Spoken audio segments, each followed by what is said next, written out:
बिस्मिल्लाहिर्रहमानिर्रहीम। तमाम देखने और सुनने वालों को मेरी तरफ से अस्सलाम वालेकुम। दोस्तों, वीडियो शुरू करने से पहले अगर आप पहली बार इस चैनल पे आए हुए हैं तो सब्सक्राइब ज़रूर करिएगा और बेल आइकन को प्रेस करना ना भूलिएगा। और इसके अलावा अगर आप मुझे फेसबुक, ट्विटर या पैट्रियन पे ज्वाइन करना चाहें तो इनकी लिंक नीचे वीडियो की डिस्क्रिप्शन में दी हुई है। और अगर आप मेरे लिखे हुए बुक्स पढ़ना चाहते हैं तो उसकी भी लिंक नीचे डिस्क्रिप्शन में मौजूद है। इंटरनेशनल डिप्लोमेसी में प्रोपेगेंडा का बड़ा इंपॉर्टेंट रोल होता है।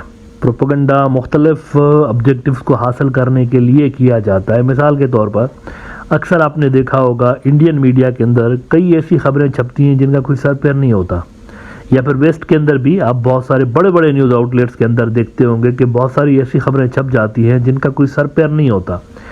तो डू यू थिंक कि ये जो अखबारात या टीवी के चैनल्स लगा रहे होते हैं खबरें, उनको पता नहीं होगा कि ये जो हम छाप रहे हैं वो गलत है और ये गलत खबर है? उनको पता नहीं होगा, उनको पता होता है, लेकिन उनको ऊपर से ये आदेश दिया जाता है, हुक्म दिया जाता है कि ये लगाओ। इसका रीज़न ये होता है कि जो ऊपर बैठे हुए लोग होते हैं वो रिएक्शन चेक करना चाहते हैं कभी कि अगर इस तरह हो गया, ये डील हो गई या ये वाकया हो गया तो फला मुल्क का क्या रिएक्शन होगा, या फिर रूमर्स फैला रहे होते हैं ताकि दो देशों के दरमियान जो एक ट्रस्ट है वो ब्रीच किया जाए। मुख्तलिफ ऑब्जेक्टिव्स होते हैं जिस वजह से प्रोपेगेंडा जो होता है वो किया जाता है। अब वो मिडल ईस्ट पिछले कुछ सालों के अंदर मुकम्मल तौर पर तब्दील हुआ है। हमने देखा कि मिडल ईस्ट जो कि अमेरिका का मंजूर नज़र बना हुआ था और अमेरिका वहाँ पर सोल सुपर पावर था, लेकिन पिछले कुछ सालों में हमने देखा कि मिडल ईस्ट के जो ममालिक, ख़ासतौर पर गल्फ़ कंट्रीज़ जो हैं, उन्होंने रिपोजिशनिंग की है, स्ट्रेटजिक रिपोजिशनिंग की है और उन्होंने अपने आप को ओपन किया है दुनिया के मुख्तलिफ पावर्स के लिए। उन्होंने चाइना के लिए भी खुद को ओपन किया हुआ है, अमेरिका के लिए भी खुद को ओपन रखा हुआ है। बाय द वे, ऐसा नहीं है कि अमेरिका से ताल्लुकात तोड़ दिए उन्होंने, लेकिन America is no longer the sole super power और वो वहाँ पर मेन प्लेयर नहीं है। अब वहाँ पर अब डिफरेंट प्लेयर्स आ गए हैं और मिडल ईस्ट के जो मुल्क हैं वो सिर्फ अपने इंटरेस्ट के मुताबिक फैसले कर रहे हैं। अब इसको देखते हुए वेस्टर्न मीडिया में हमने देखा कि पिछले कुछ सालों में गलत खबरें जीसीसी के हवाले से फैलाई गई। ख़ास तौर पर यूएई और सऊदी को टारगेट किया गया क्योंकि ये जो दो मुल्क हैं ये इंजन हैं जीसीसी का। सऊदी और यूएई के बारे में वेस्टर्न मीडिया आउटलेट्स ने कई ऐसी खबरें लगाई कि दोनों के दरमियान डिस्ट्रस्ट है और इनके लीडर्स के बारे में भी कहा गया कि ये एक दूसरे को पसंद नहीं करते वगैरह वगैरह, बकवास सारी की सारी। लेकिन ब्रॉडर व्यू के अंदर शुरू से लेकर मेरा ये मौक़िफ़ रहा है, क्योंकि मैं एक लंबा अरसा जीसीसी के अंदर खुद भी रहा हूँ, तो इनकी पॉलिटिक्स के बारे में मुझे कुछ आइडिया है कि किस तरीके से इनकी पॉलिसीज़ बन रही होती हैं। मैं हमेशा से यहाँ कहता हूँ, ये जीसीसी वाले जो है ना, रातों रात पॉलिसीज़ तब्दील नहीं करते।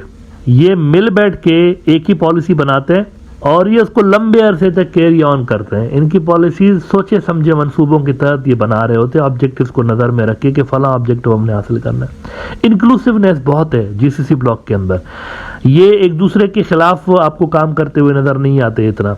मतलब ये इस तरीके से पॉलिसीज़ नहीं बनाते कि किसी एक जीसीसी के मुल्क को नुकसान हो और बाकियों को फ़ायदा हो, इस तरह नहीं है। It's not like European union. Europe के अंदर अगर आप देखते हैं मुख्तलिफ मुल्कों के इंटरेस्ट आपस में कंट्राडिक्ट कर रहे होते हैं। जीसीसी में ऐसा नहीं होता, वो सारे रीजन के लिए एक ही पॉलिसी बना रहे होते हैं नॉर्मली। अच्छा, मिडल ईस्ट की जो पॉलिटिक्स है वो सिर्फ जीसीसी नहीं है, उसमें अरब लीग भी है, उसमें मुख्तलिफ फोरम्स बने हुए हैं। तो मैं यहाँ पर जीसीसी की ख़ास तौर पर इसलिए बात कर रहा था क्योंकि ये सबसे इन्फ्लुएंशियल हिस्सा है मिडल ईस्ट का।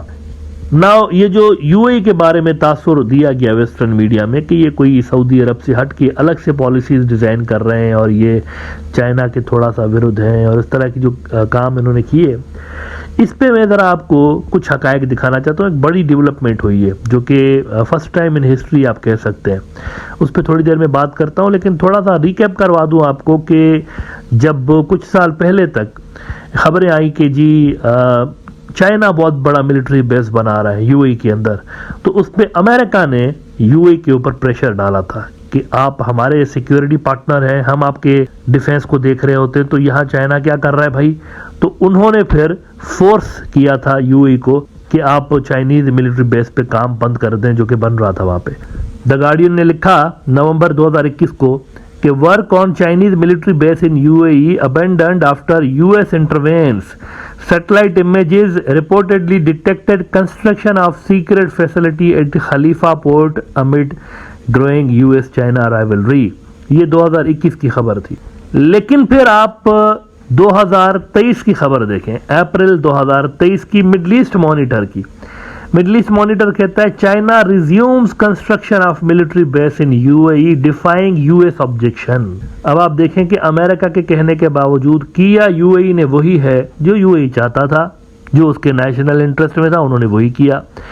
और इसी अरसे के दौरान अगर आप देखें तो सऊदी का भी कुछ आपको यही हाल नजर आता है। सऊदी के ऊपर पहले अमेरिकन ने दबाव डाला उन्हीं सालों में, यानी 2021 के अंदर अगर आप देखें मोहम्मद बिन सलमान के ऊपर वेस्ट के बहुत सारे मुल्क इंक्लूडिंग अमेरिका, मोहम्मद बिन सलमान पे गैर जरूरी प्रेशर डाला जा रहा था, यानी एक बुली किया जा रहा था एक तरह से। लेकिन आप देखें मोहम्मद बिन सलमान प्रेशर में नहीं आया, उसने वही किया जो कि सऊदी की नेशनल इंटरेस्ट में था, उसने वही किया। और चाइना के साथ ताल्लुकात आपको अमेरिकन दबाव के बावजूद सऊदी के बढ़ते हुए नजर आए। तो आप देखें सिमिलरिटी है ना दोनों की पॉलिसीज में। चाइना के मामले में कि वो भी यूएई वाले भी चाइना से बेहतर रिलेशंस रखने के और स्ट्रॉन्ग स्ट्रेटेजिक रिलेशंस रखने के हिमायत में है, सऊदी वाले भी हिमायत में है। तो किधर है डिफरेंस दोनों के दरमियान? है कुछ भी नहीं। ऐसा ही वेस्टर्न मीडिया के अंदर दोनों मुल्कों के बारे में अनाप शनाप बातें लिखी जा रही जस्ट टू क्रिएट मिसट्रस्ट, लेकिन वो जो कोशिशें थी वो नाकाम हो गई। अब एक बड़ी खबर ये आ रही है कि हिस्ट्री में पहली मर्तबा चाइना और यूएई की ज्वाइंट एयरफोर्स एक्सरसाइजेज हो रही हैं, ड्रिल्स हो रही हैं। और ये कहाँ पर हो रही हैं? जिंगजियांग में हो रही हैं।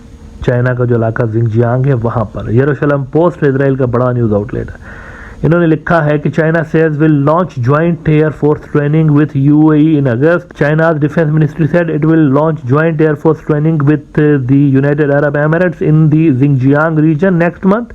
A ministry statement on Monday showed training और ड्रिल्स दोनों हो रही हैं। यहाँ पर ये ट्रेनिंग लिखा हुआ है लेकिन ड्रिल्स भी हो रही हैं। ग्लोबल टाइम्स ने रिपोर्ट किया हुआ है कि China UAE to hold first joint air force drill, eye cooperation boost. अब इसकी सिग्निफिकेंस क्या है? ये जो इवेंट हुआ है इसकी सिग्निफिकेंस क्या है ये जरा देख लीजिए। इसके लिए मैं आपको ईरान का बड़ा न्यूज आउटलेट दिखाता हूँ।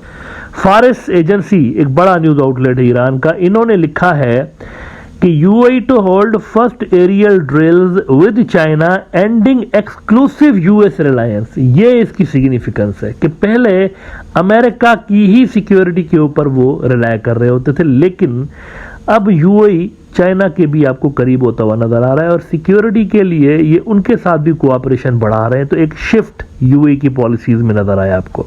फारिस न्यूज कहता है the United Arab Emirates is to hold its first aerial military drills with China next month in the Chinese Xinjiang region, marking a clear sign that the traditional US client state is distancing itself from Washington to pursuit of multilateralism। और दूसरी तरफ अगर आप Saudi Arabia को देखें तो उन्होंने तुर्की की हिस्ट्री की सबसे बड़ी डिफेंस डील दी है हाल ही में, अभी 2-4 हफ्ते पहले तैयब एर्दोगान जब आया हुआ था सऊदी अरब, तो तुर्की की हिस्ट्री की सबसे बड़ी डिफेंस डील उनको सऊदी अरेबिया ने दी है। और चाइना के साथ भी सऊदी अरेबिया की जो डिफेंस टाइज हैं वो मजबूत होते चले जा रहे हैं। और वहां पर सऊदी में चाइना मिसाइल फैसिलिटीज लगा रहा है, यानी सऊदी अरेबिया जो है वहां पर चाइनीज बैलिस्टिक मिसाइल प्रोड्यूस करने की फैसिलिटीज लगा रहे हैं। सऊदी में बनेंगे वो मिसाइल। CNN ने कुछ अरसा पहले खबर लगाई थी कि US intelligence and satellite images show Saudi Arabia is now building its own ballistic missiles with help of China.